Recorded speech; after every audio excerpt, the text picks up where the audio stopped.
Buenas noches. Soy el doctor Hassan Bakri, presidente del Comité de Cirugía Bariátrica y Metabólica de Bolivia. El primer presentador de esta noche es el doctor Guillermo Prudencio Pinto. Él es cirujano general de la Caja Petrolera de Salud, miembro de la Sociedad Boliviana de Cirugía, miembro del Comité de Cirugía Bariátrica. Buenas noches, doctor Guillermo. ¿Cómo están? Buenas noches a toda la gente que se está conectando. Es un gusto poder participar, ¿no? Es una de las pocas veces que recién estamos integrándonos como Comité de Latinoamérica, Bolivia, bueno, ahora a la cabeza el doctor Sergio Aparicio, también un gran representante que nosotros tenemos. Y bueno, es una oportunidad para poder compartir nuestras experiencias, nuestro caso que tenemos acá en Bolivia, y bueno, compartir las cosas buenas, los errores que hay, y bueno, que sea una oportunidad para que todos aprendamos y podamos en este momento de un webinar, poder compartir conocimientos, experiencias y aprendizaje, ¿no? Por el bien de nosotros como cirujanos y también como los pacientes que tenemos.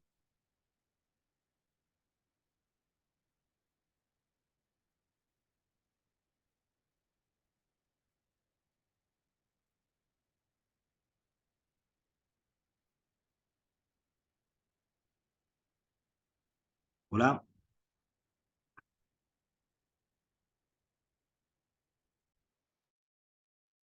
¿Aló, Guillermo? Dime. hola, ¿me escuchan? ¿Se escucha bien? ¿Se logra escuchar? Yo sí te escucho. No sé, es el resto. Ya. Perfecto, cuando quieran ustedes me dicen y arrancamos o esperamos que entre más gente, depende de ustedes, ¿no? No sé, depende de ustedes. Comenzamos, doctor, no hay problema. Sí, perfecto. Ok, entonces, en esta oportunidad, bueno, he querido compartir un caso clínico que tuve el año, bueno, hace 2 años atrás, ¿no? Fue un paciente que, bueno, quiero empezar más o menos, no sé si se logra ver la pantalla. Sí, Sí, sí, perfecto. está Póngalo bien, en modo adelante. presentación. Ok, voy a ir poniendo, vamos a mover esto un poquito más abajo.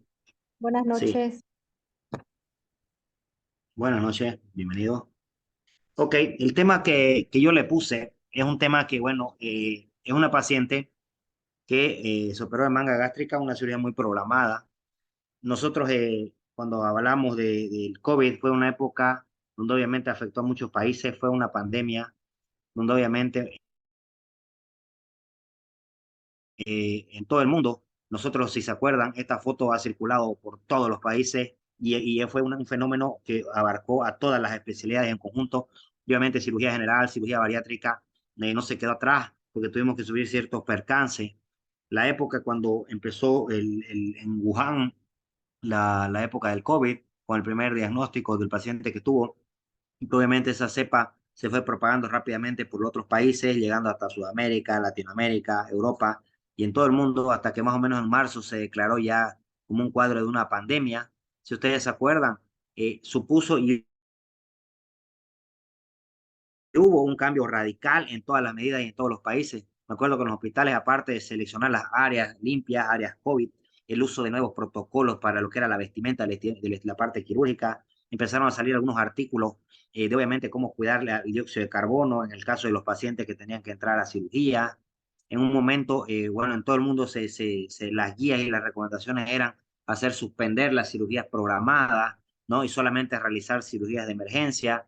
Y obviamente, ¿por qué? Porque muchos pacientes COVID, el 60% de las terapias estaban ocupadas después de los problemas cardiovasculares. Una de la segunda causa de ingreso de los pacientes a terapia era la obesidad.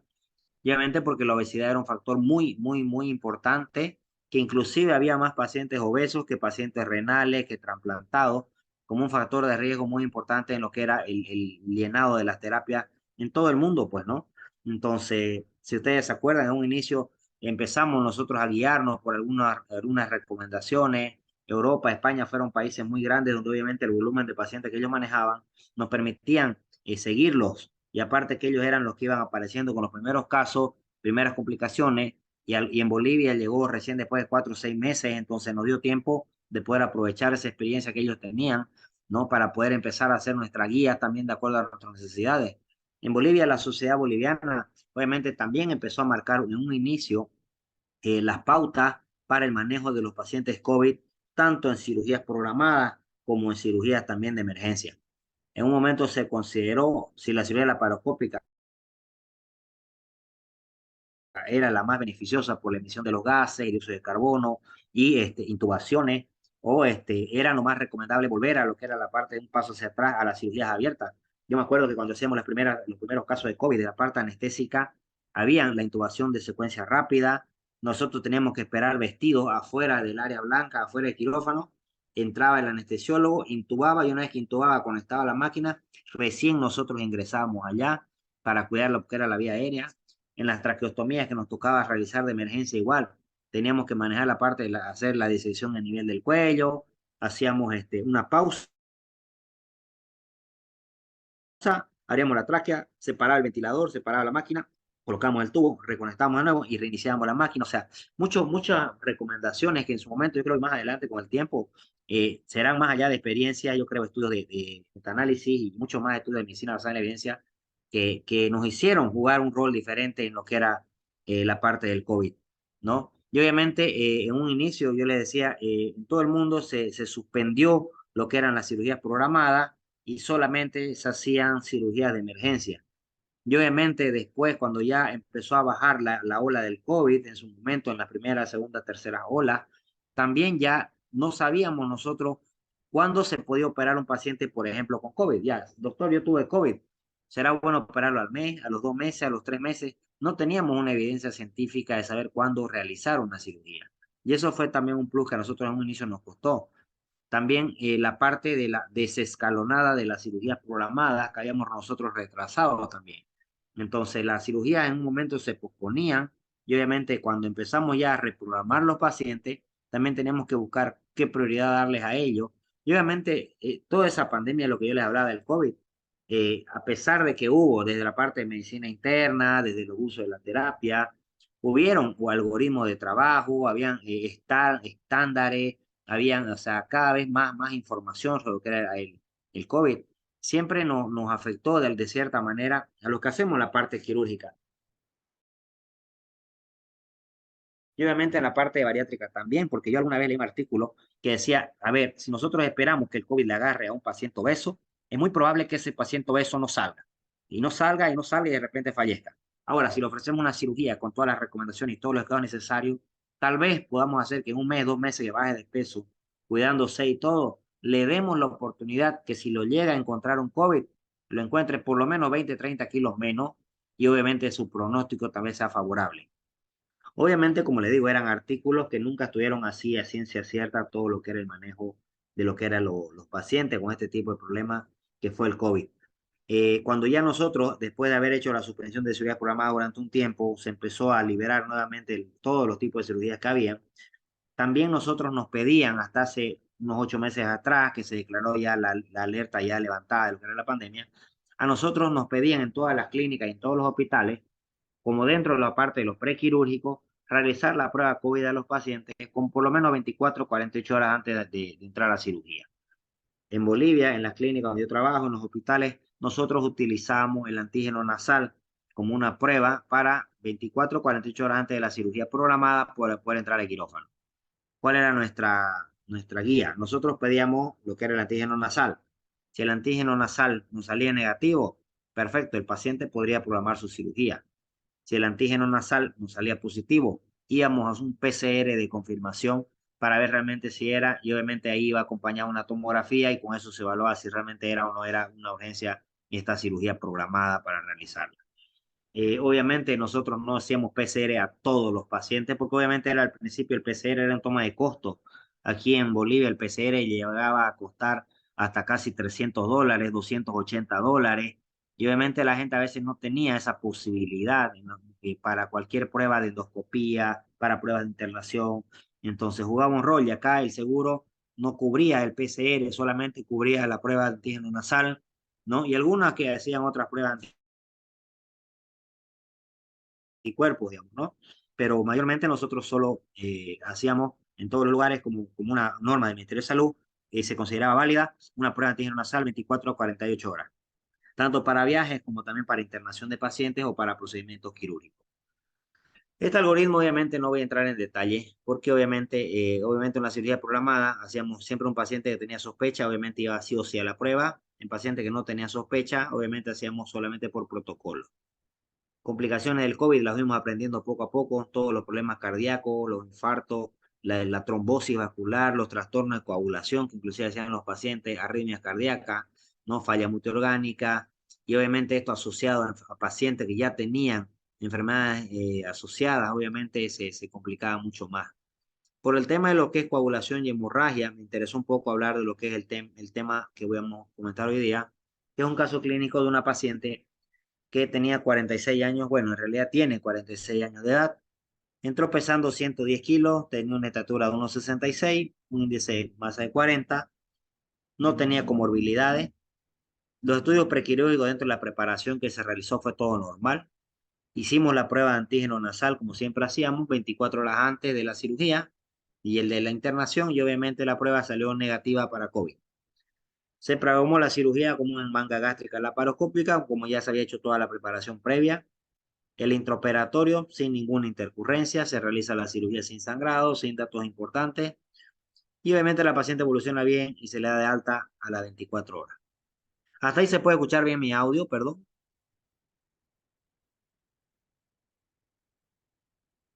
Sí, Guillermo, está Escucha, perfecto. perfecto.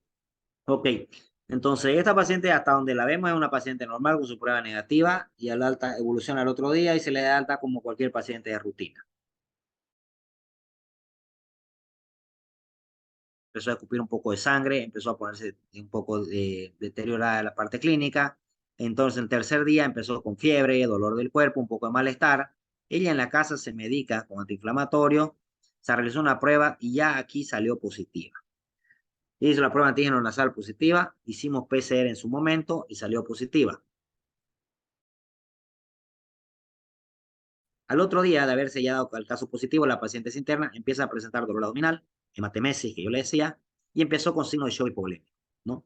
Se decide, obviamente, su internación en sala de UCI, se realiza la reposición de volumen, se realiza transfusiones de sangre, hacemos un lavado gástrico y hacemos una endoscopía, donde nosotros solamente el de endoscopista nos reporta un sangrado en napa en todo lo que era el estómago residual, coágulos, los cuales se lavaban y se aspiraban, y se dejó una sonda nasogástrica para descompresión y para manejo de lo que era la parte de los vómitos.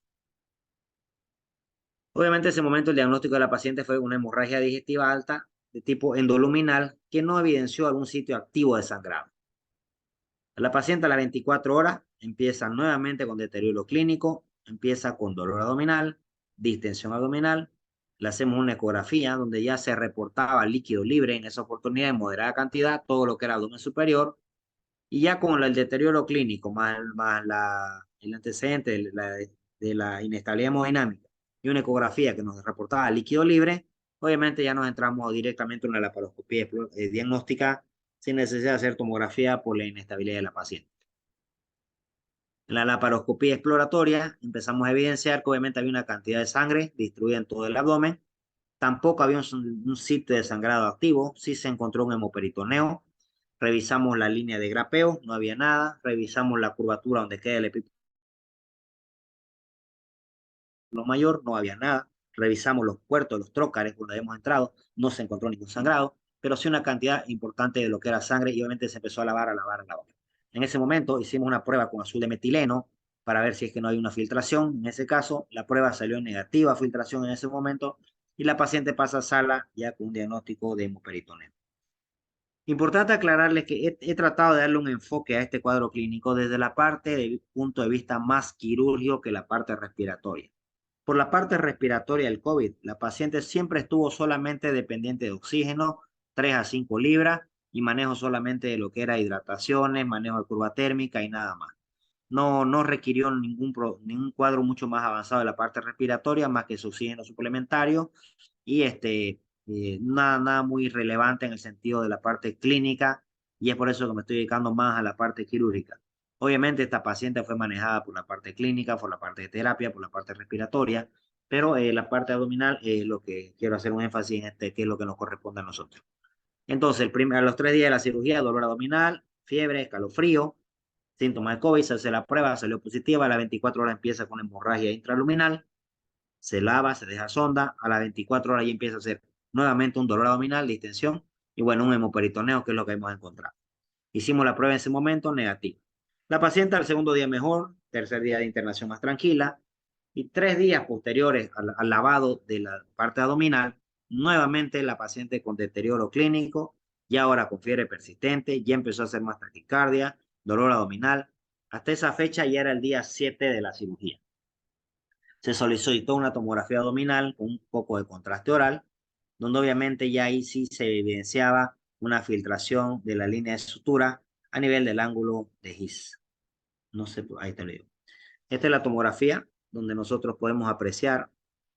Aquí vemos la parte pulmonar, fíjense que estaba casi, no estaba muy comprometida por el tema de COVID, ¿no? Obviamente esta no es una ventana pulmonar, pero sí ya había un poco de atelectasia, había un poco de derrame, ¿no? Aquí se ve la extravasación del contraste, un neumoperitoneo todavía presente, ¿no? Ahí vemos el remanente gástrico y obviamente toda esa extravasación de contraste que había ahí adelante. Entramos a quirófano y es donde en la laparoscopía nuevamente empezamos a evidenciar un líquido gástrico, un poco de fibrina, ¿no? En el abdomen superior. Se ve, le hicimos la prueba de filtración, donde sí se veía ya la salida de azul de metileno a nivel del ángulo superior. Obviamente realizamos lo que era el lavado gástrico de la cavidad, se colocó un drenaje Jackson Pratt para dirigir la parte de la filtración para que se vuelva una fístula y se colocó una prótesis endoscópica en ese momento para mejorar. Obviamente tal vez se cuestionará si era o no necesario poner una prótesis. Todos los estudios de evidencia muestran que las prótesis no supera más del 60-80% la tasa de éxito en cirugía bariátrica. Pero en esta paciente se trató de hacer lo más que se podía, tratar de ofrecerle lo más que se podía, porque obviamente ya estábamos hablando de una segunda, tercera cirugía, ya obviamente hay una presión familiar donde la paciente no evoluciona bien, ¿no? Ya hay un tema, un componente respiratorio asociado, y entre dejar prótesis y no dejar prótesis, bueno, si podemos tener la chance de poder hacer algo mejor para que disminuya la cantidad de saliva cuando venga, bueno, nos la optamos por colocar una prótesis esofagogástrica más o menos de 16 centímetros que va y cubra toda la zona de la filtración. La prótesis la colocamos en el intraoperatorio a través de una endoscopía y se realizó el lavado de todo el líquido turbio que había en cavidad.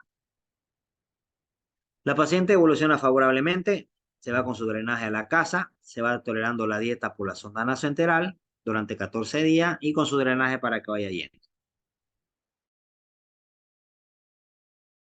Después de 3 semanas, el drenaje que ella tenía empezó ya a disminuir la cantidad de líquido, empezaba a dar, primero inicio nos daba más o menos 200 ml, secreción medio purulenta, después bajó a 100, después bajó a 50, después bajó a 20, hasta que ya llegando casi a 5 cc en 24 horas, y obviamente con la paciente ya tolerando mucho mejor el cuadro clínico, caminando, deambulando, solo tenía la sonda nasoenteral y obviamente la sonda que era el Jackson Pratt, decide retirarle el drenaje. Ya hablando con la paciente, nos comentó que una semana antes había empezado a presentar accesos de tos persistente con radiografías que mostraban un patrón neumónico siempre en base pulmonar izquierda. A esto fue que nosotros en su momento, medicina interna y los neumólogos lo asociaron como un cuadro de una sobreinfección pulmonar secundaria a lo que era un COVID. Se realizó tratamiento médico y respondió al tratamiento. Al mes, la paciente nuevamente reinicia un cuadro de bronconeumonía en el mismo lóbulo inferior izquierdo. Ahí ya se hizo una tomografía de tórax y abdomen con contraste, se hizo una broncoscopía, donde obviamente ya ahí sí se reportaba una fístula bronquial que era de origen gástrico. Y la broncoscopía obviamente nos confirmó el diagnóstico, ¿no? En el equipo donde yo hago la cirugía bariátrica con mi grupo, era el primer caso que nosotros tenemos de una fístula gastrobronquial en una paciente post-manga gástrica. Estamos hablando de mi equipo, ya vamos trabajando casi 8 o 10 años, donde hemos tenido otras complicaciones, hemorragia, filtraciones, estenosis, pero era nuestro primer caso de fístula gastrobronquial, donde obviamente ya nos obligó a que todo el equipo obviamente nos pongamos a buscar un poco de literatura, buscar opiniones, hacer juntas médicas, conversar con otros equipos médicos, ¿no? Tratar de hacer así, webinares, enlaces, reuniones con equipos de afuera, con colegas del exterior, para que nos den una orientación de cómo manejar una fístula bronquial, que estamos hablando de más o menos más de un mes y medio. La conclusión que era que habíamos llegado, que obviamente de repente la fístula gástrica esa se fue dirigiendo por el Jackson hacia la parte abdominal, pero también tenía un trayecto pulmonar hacia arriba, ¿no? Y obviamente eso fue lo que hacía que la paciente esté haciendo cada vez foco neumónico, foco neumónico, foco neumónico. Revisando lo que era la literatura de la fístula gastrobronquial, obviamente habían casos similares donde se hablaba de realizar gastrectomías totales, obviamente esófago y ayuno anastomosis, cuando obviamente los tratamientos endoscópicos no eran suficientes para este tipo de pacientes.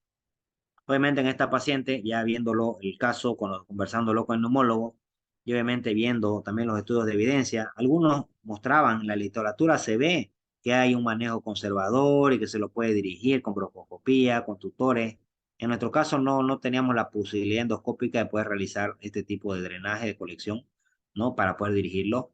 Y obviamente tuvimos que optar nomás por un manejo quirúrgico, donde ya en la junta médica se decidió convertirla a un bypass gástrico en Rux, o sea, solamente con el muñón que nos pueda quedar, porque inclusive, como la filtración era muy alta, nos arriesgamos nomás a hacer una esófago y una anastomosis, bueno, con un pie de Rux abajo, ¿no? Se decide, bueno, entramos a quirófano, obviamente ya había un bloqueo de cierta zona, ya había un trayecto fisturoso que nos dificultaba el acceso a la parte de la anatomía, pero pudimos llegar hasta identificar todas las estructuras anatómicas. Se hizo la sección a nivel del esófago distal, se hizo la sección a nivel del asa Y1, más o menos a esta altura de todas las consecuencias que habían. La paciente ya ha perdido casi 30 kilos, entonces obviamente hicimos solamente con un asa biliar muy corta de 1,20, 1,40, ¿no? Y lo que era la confección de la esófago Y1 y la Y1 y Y1 abajo. Se realiza lo que era el bypass sin ninguna intercurrencia. No se pudo visualizar el trayecto fistuloso porque era muy posterior el que iba hacia atrás, hacia la parte bronquial. Y dijimos, bueno, en este momento ya, defuncionalizando esa fístula, haciendo el esófago Y1, con esto ya se resuelve todo. Entonces, esta es más o menos un poco de esquema. Esta era la fístula que venía por acá. Se iba todo hacia lo que era la base inferior izquierda del pulmón. Y obviamente era donde nos provocaba los focos de foco neumónico. Esta fue la cirugía realizada, una esofageal y una anastomosis con un asa biliar más o menos 1,20, 1,40. Y obviamente así quedaría. Y esto es el trayecto posterior que no lo llegamos a ver nosotros en la cirugía porque estaba muy metida hacia atrás, ya bloqueado. Entonces, con esto dijimos, bueno, ya defuncionalizándolo, no hay que alimentar arriba y va a ser suficiente. La paciente después de la esófago y anastomosis cursa con un post quirúrgico muy tranquilo, sin problema. Los accesos de tos mejoraron, tenía solamente un poco de tos que era, obviamente, ya era diferente, ya no era lo que comía que tosía, sino obviamente ya era más moco, era más saliva. Y obviamente a los 3 días de su esófago y ayuno se va a la casa. Al mes de la cirugía, la paciente vuelve nuevamente con acceso de tos productiva, ya otro tipo ya mucoso espeso, ya no tenía contenido gástrico, sí había un poco de coágulo, se realizó nueva broncoscopía, donde obviamente se mantenía persistente el orificio fistuloso. Sí, digamos, porque el orificio de la fístula obviamente todavía iba a estar, porque nosotros no hicimos nada con todo este trayecto de aquí. No sacamos tampoco el remanente gástrico, solamente cortamos arriba y hicimos eso, oye, y uno es suficiente. Entonces, de repente, ahora, obviamente, cuando uno ya hace un refresh y un feedback hacia atrás, de repente ese trayecto fistuloso, que aunque no tenía pasado de alimento, tal vez jugo gástrico, tal vez moco, seguía yéndose hacia arriba y seguía produciendo, ¿no? Eso que estaba ya, obviamente, provocando que continúe esa persistencia de la fístula bronquial. Obviamente entrar a querer recuperar y sacar ese pedazo de estómago y sacar el estómago y no pillar la fístula iba a ser obviamente muy traumático, ¿no? Obviamente no íbamos a poder de repente llegar por la parte digestiva hasta llegar a esa zona, por lo cual con cirugía de tórax se decide mejor hacer un cierre desde arriba y obviamente plantear de una vez la lobectomía izquierda porque era una zona ya muy comprometida, era una zona, si ustedes logran ver, ya se hizo una cirugía abierta, acá vemos el diafragma, aquí vemos el orificio fistuloso, y obviamente todo este era el trayecto de la fístula, que lo encontramos al abrirlo y al hacer la apertura de lo que era el lóbulo inferior izquierdo.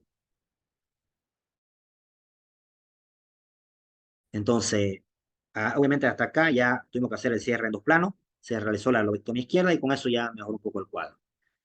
La paciente evoluciona ya favorablemente, se le otorga el alta hospitalaria a las 48 horas de la toracotomía. Ahora se ha estado realizando un seguimiento médico continuo durante todo este tiempo, todo lo que es el equipo de tórax, el equipo de bariátrica, Ya la fecha va más o menos 19 meses sin ninguna complicación.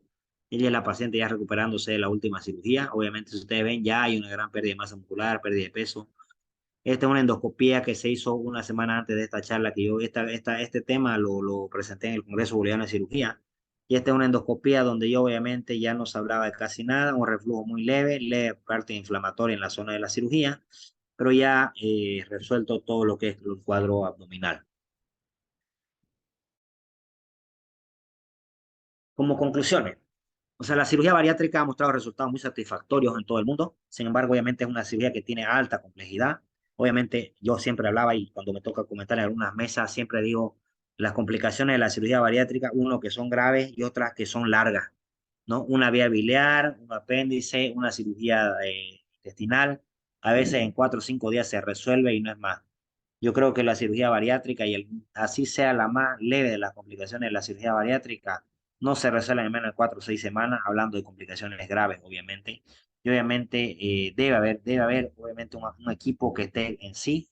Nadie es todólogo, ¿no? Nosotros necesitamos como cirujanos bariátricos tener un equipo, ¿no? Donde ahora nosotros tenemos algunas ciertas limitaciones en Bolivia por la parte de procedimientos endoscópicos, ¿no? Pero la voluntad de algunos colegas, la práctica y contar con unos equipos, o sea, tratamos de tratar de resolver algunos casos que de repente, si ustedes lo ven, se podían haber resuelto tal vez por ya sea manejo percutáneo o ya sea un manejo endoscópico, tal vez en otros países. Nosotros todavía tenemos algunas limitaciones en ese sentido y nos obliga a veces a reintervenir y a reintervenir. Otra conclusión, las fístulas gastrobronquiales obviamente siempre van a ser un reto tanto para el diagnóstico como también para el terapéutico. Y obviamente siempre va a ser un reto porque no son cuadros frecuentes, no es que lo vemos todo el tiempo, ¿no? Yo lo compartía con unos colegas y pocos equipos de los que vemos acá en Santa Cruz, 4 o 5 equipos, han tenido una experiencia para decir, yo he tenido 10 fístulas bronquiales y han salido así, o 20, entonces son pocos casos y obviamente nos obliga a aprender, nos obliga a leer, nos obliga a pedir criterios de afuera, ¿no? Y obviamente, ¿por qué? Porque una fístula gastrobronquial a veces dice que se puede hacer manejo conservador. En nuestro caso no pudimos resolverlo por vía endoscópica y nos obligó a hacer algo más quirúrgico. Segundo, si bien las fístulas gastrobronquiales son una complicación rara, obviamente la endoscopía tendría que ser el arma de primer paso y sería como un mensaje para los colegas que hacen endoscopía y que están en la ISO con nosotros, para poder también como nosotros como cirujanos trabajar en crear un nivel de experiencia, una experticia, ¿no? Porque obviamente hacer un procedimiento endoscópico, a realizar una cirugía nuevamente, una cirugía que ya va en un paciente 3, 4, 5 cirugías, obviamente la mortalidad siempre va a ser mayor, ¿no?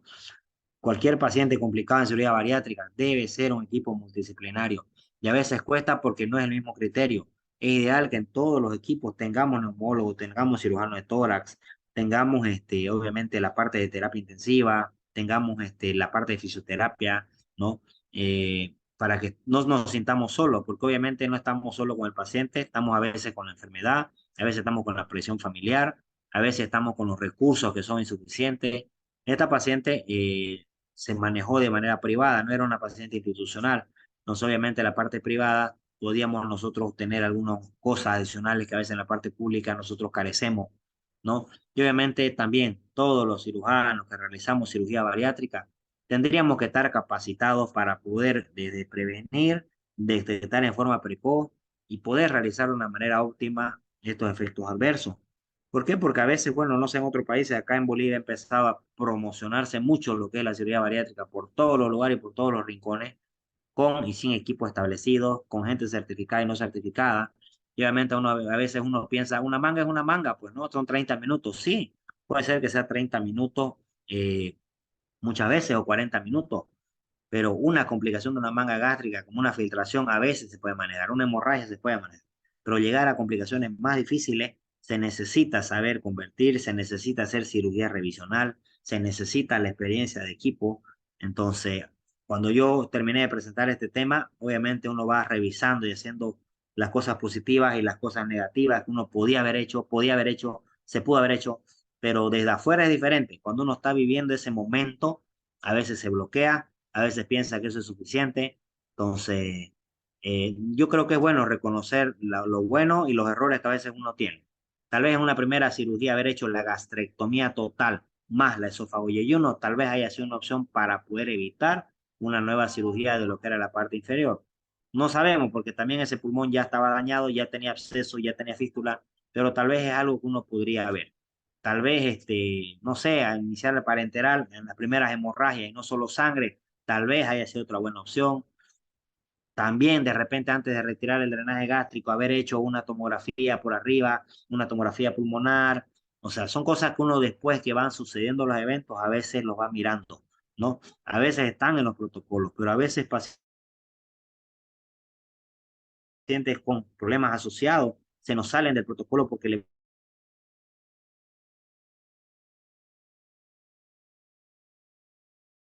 la sintomatología y los pasos que siguen la mayoría de la secuencia de los pacientes. Pero los protocolos a veces se rompen cuando tenemos un paciente que se sale porque los síntomas no son ideales o porque la evolución no está yendo como es el protocolo. Entonces, si un paciente está bajo un protocolo y no está respondiendo bien, a veces nos salimos de protocolo. Pero yo creo que siempre las guías y la experiencia de los equipos tiene que ser algo fundamental. Yo creo que nadie tiene la verdad absoluta, ¿no? Quería compartir este caso porque obviamente tal vez ustedes ya lo han tenido. Para nosotros es una experiencia nueva. Gracias a Dios nos fue bien. Costó sacarle a esta paciente porque hemos estado casi 8 o 9 meses en el acompañamiento y entre todos los cuadros que han habido. Pero gracias a Dios la paciente pudo salir y bueno, ¿no? Bueno, ya obviamente ha sido una experiencia para nosotros y nos va a servir para muchos pacientes más adelante.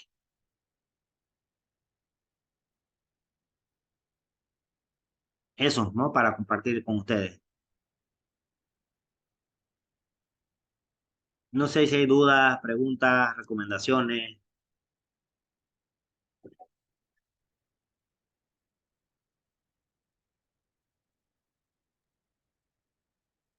Doctor Bakri, no sé si el auditorio puede hacer alguna pregunta.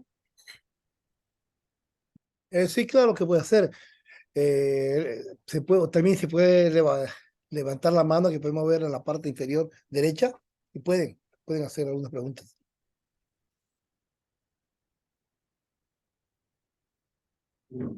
Sebastián, No, doctor, no hay preguntas del público. perfecto. Entonces, pasamos para la segunda exposición la va a presentar la doctora Catherine Cuellar. Ella también es cirujano de la Caja Petrolera de Salud, trabaja en otros lugares también, y ella es parte de la directiva del Comité de Cirugía Bariátrica y Metabólica de la Sociedad Boliviana de Cirugía. Buenas noches, doctora Cuellar.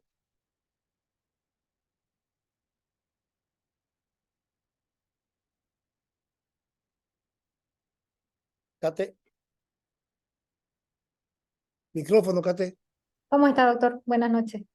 Buenas Estoy noches, Catherine. pidiendo que se me pueda acceder, por favor, a la pantalla de Zoom. Sí, doctora, comparta pantalla directamente. Ya compartí pantalla. No sé si la pueden ver. No, no se puede ver. Ok, denme un minutito.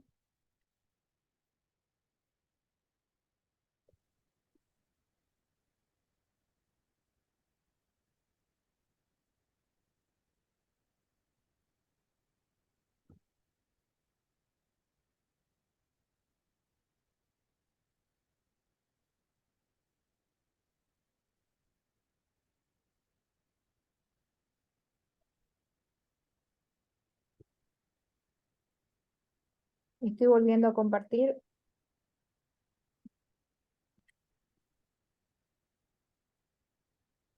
Denme un segundo.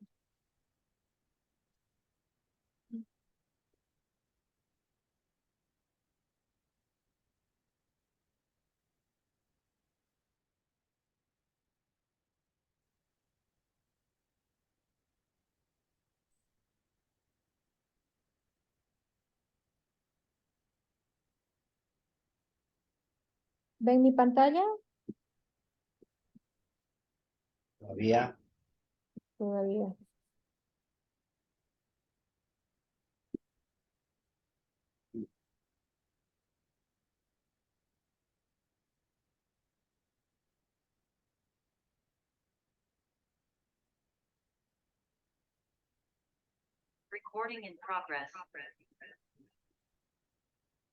He tenido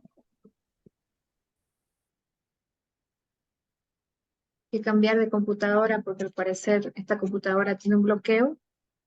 Entonces voy a compartir por aquí, ¿ok?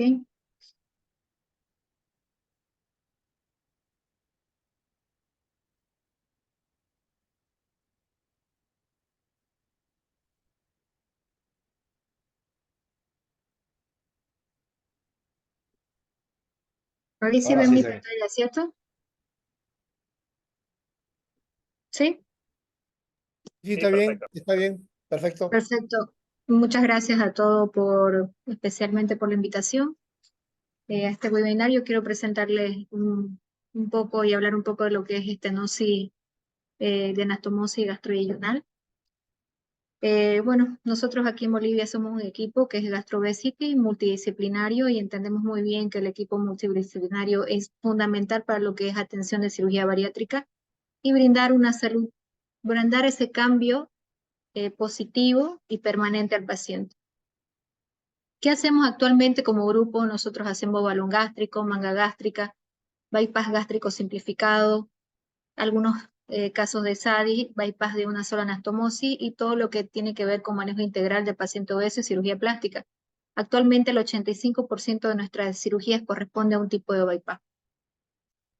Muy bien, sabemos que en la anastomosis, la mayoría de estas anastomosis, el sitio más frecuente normalmente ocurre mucho en el bypass y son de entre el 5 al 20% de los casos. Y normalmente se suele dar entre los primeros 60 a 90 días luego de la cirugía. Como síntomas más comunes tenemos lo que son los vómitos proprendiales y el dolor abdominal. Normalmente a veces en equipos, y he tenido la oportunidad de trabajar con algunos equipos nuevos, o gente que ha estado llegando y haciendo especialmente el bypass en YDRU, que han sido solapados estos síntomas por el tema de pensar que están vinculados a lo que es la mala conducta alimenticia o el mal manejo de nutrición.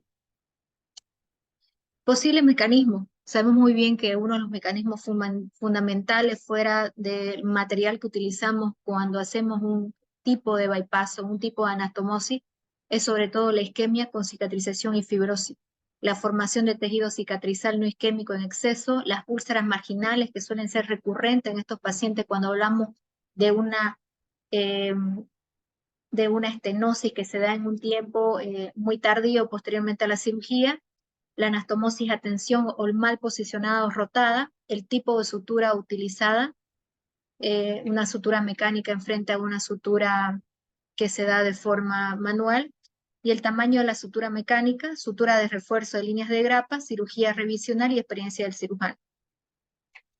El diagnóstico, prácticamente nuestros diagnósticos de una estenosis de anastomosis gastrointestinal se basa en la clínica.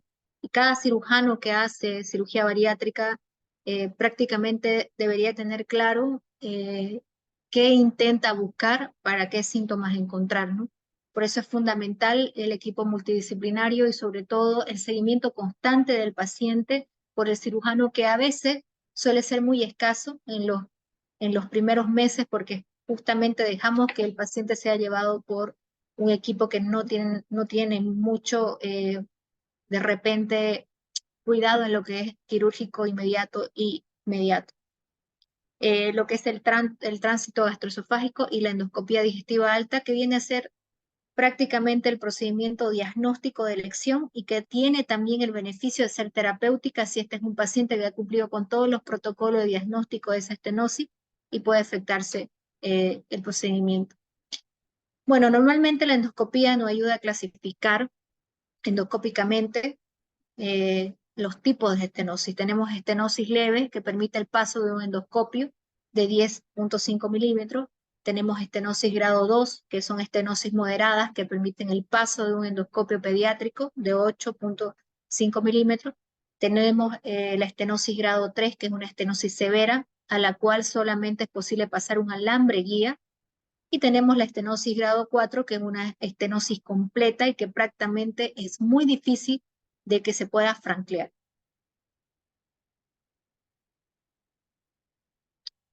Según los grados de severidad, también tenemos nuestra propuesta terapéutica en estos tipos de pacientes y podemos ir desde un grado 1 en el cual se puede hacer una dilatación neumática de 16 a 18 milímetros y una segunda sesión elevando constantemente el tipo de conducta alimentaria que tiene el paciente y sobre todo cómo está manejando esa posible complicación que no todo paciente tiene clara que puede existir y también a veces el equipo tampoco. Entonces es muy importante fijar en el paciente la conducta psicológica y la conducta nutricional cuando estamos pasando por esta severidad de una estenosis en un paciente. Grado 2 es la dilatación neumática hasta 15 milímetros y una segunda sesión que puede variar entre 15 días, de 10 a 15 días o 20, en la que se pueden utilizar bujías de Savary de 15 a 18 milímetros. Grado 3, prácticamente el pasaje de la guía a través de la estenosis sobre la cual uno puede enhembrar un balón de dilatación de alta presión, ya no endoscópico, sino de alta presión, y mantener ese balón durante 60 segundos para luego retirarlo. Grado 4 prácticamente es un paciente que no ha cedido a una dilatación inicial y que ya es importante que este paciente debe ser sometido a una cirugía de reanastomosis. El tratamiento endoscópico fracasa y debe considerarse un abordaje quirúrgico de entrada para poder rehacer el procedimiento quirúrgico y poder brindarle al paciente la solución definitiva. La revisión normalmente, en muchos casos, de este procedimiento es por la laparoscopía, ¿ya? Y es complejo, ya que tenemos adherencias postoperatoria y dificultad en la identificación anatómica, aún así es la única solución cuando tenemos una anastomosis demasiado infranqueable. Bueno, este paciente es una paciente que operamos en nuestro grupo.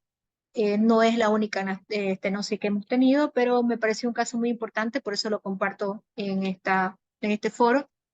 Es una mujer birracial, obesa de 48 años, casada, madre de 3 hijos, uno con discapacidad, y su médico nutriólogo la deriva al equipo de bariatría porque esta paciente tenía mucha incomodidad con su peso, más tratar a un hijo con discapacidad y todas sus funciones que tenía dentro de su vida diaria y profesional le dificultaban. Esta paciente tenía un MBC de 39 kilos, de 39 kilogramos de peso, y se propuso hacer una cirugía de bypass simplificado. Manejaba mucho el tema político en su vida, posterior a apendicectomizada, tenía muy poca tolerancia al dolor, un esposo un poco ansioso y algunos expedientes médicos sobre trastornos del sueño, hipertensión y hipertensión arterial. Mujer de 48 años y se decide hacer un procedimiento gástrico en YDRU, ¿no? Utilizando los puertos que siempre utilizamos, 2 incisiones, puerto de 12 para el grapado y de 5 para lo que es la parte del subsifoide, el retractor hepático. La pérdida estimada intraoperatoria fue unos 100 ml, se hizo una abertura prácticamente, se manejó todo lo que es el cierre de las suturas de los puertos de entrada con Bicril y normalmente dentro del equipo nosotros utilizamos TIVA endovenosa balanceada y normalmente en la anastomosis gastro y ayunal procedo a hacer una anastomosis mecánica, ¿ya? Y luego suturo en 2 planos de la parte que me ha quedado sin la sutura con prácticamente PDS, ¿no? En el postoperatorio esta paciente se mantuvo tranquila, sin mucho dolor, se manejó prácticamente AINES, su tiempo postoperatorio fue de 1 hora, no hubo ninguna complicación dentro del tiempo y esto es parte algo del video de su cirugía, en el cual ahí, como ustedes ven, están viendo la anastomosis gastroyeyunal, posteriormente la sutura que realizo con el hilo, en 2 planos, vuelvo y voy, pero solamente en esa región donde prácticamente no me queda la sutura mecánica, ¿no? A los 30 y 40 días, esta paciente empieza con náuseas y vómitos y eructos y dolor epigástrico. Hay que tomar en cuenta que a partir del día 28 la paciente me refiere a algunas dificultades con la dieta sólida que no me había referido con la dieta licuada ni con la papilla, ¿no? Entonces me empieza con náuseas, me empieza con vómitos, hacemos replanteamiento alimentario, hacemos replanteamiento psicológico, ya que era una paciente poco ansiosa, y cuando me empieza con dolor en epigastrio y los síntomas empiezan a progresar con una cialorrea, solicito un tránsito radiológico, ¿no? Hago un tránsito gastrointestinal y como pueden ver, ustedes ahí ven la bolsa de el pouch gástrico y prácticamente no se dibuja muy bien ahí, pero existía solamente un hilo de pasaje de contraste. Posteriormente al tránsito solicito la endoscopía, hacemos la EDA y pedimos una dilatación.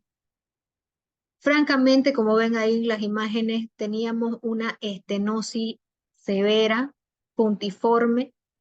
Cuando se intentó hacer la dilatación con balones endoscópicos de baja presión, no dio resultado. Entonces, ¿qué hacemos con una paciente en su casi 40 días postoperatorio, una estenosis infranqueable por vía endoscópica? Entonces atendimos a el resultado de poder hacer un manejo con una dilatación de alta presión. Esto fue lo poco que pudimos dilatar por vía endoscópica, como ven en la cuarta foto. Y procedimos a que, bueno, endoscópicamente no iba a ser posible y los balones no tenían la presión que necesitábamos. Entonces procedimos a hacer una dilatación con guía de fluoroscopía. Metimos un balón, como ven ahí, de alta presión y procedemos a hacer lo que es meter presión. Nos costó, pudimos meter la guía por ese espacio, pero nos costó meter el balón que estaba desinflado. Entonces este balón que estaba desinflado, hicimos varios intentos para poder meterlo y pudimos conseguir que la entrada del balón pueda iniciarse de a poco y poder franquear un poco la estenosis antes de pasar el balón de forma completa.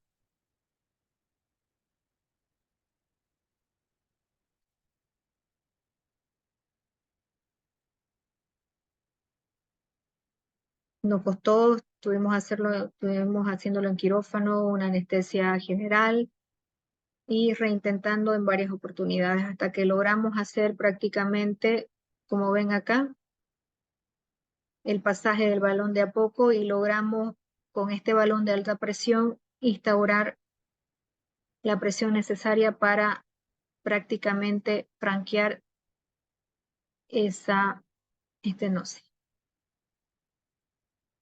Y como ven en la imagen de la derecha, prácticamente la estenosis fue franqueada, la dejamos ahí insuflada durante 60 segundos y procedimos a hacer un control endoscópico en el mismo instante. Ya tenemos prácticamente una circunferencia de más o menos 2-3 centímetros, compatible con una anastomosis dentro de parámetros.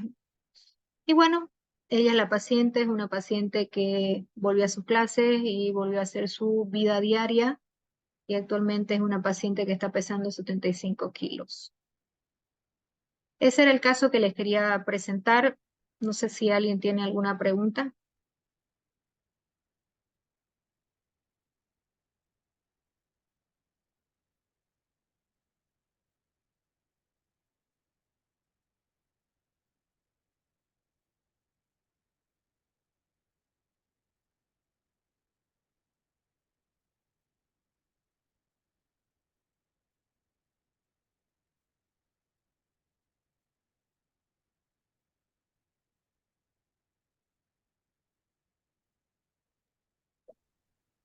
No tenemos preguntas del público.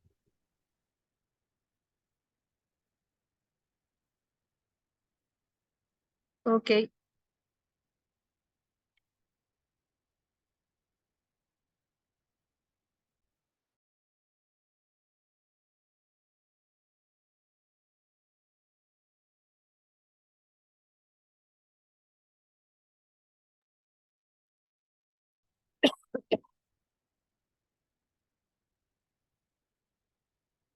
¿Alguna pregunta, Sebastián? No, doctor, no hay preguntas del público. Perfecto, parece que que está todo claro entonces.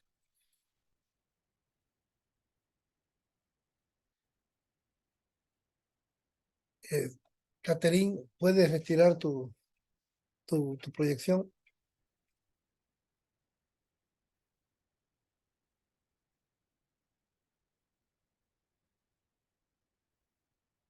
Ok, doctor, la retiro en este preciso momento.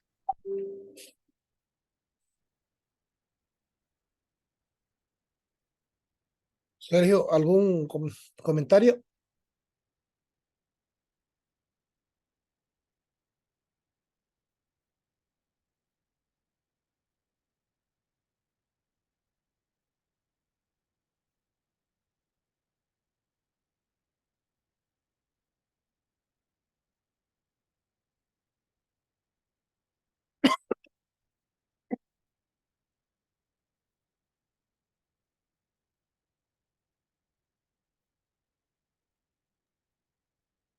Bien, doctor Bacri, si le parece, despedimos a la gente.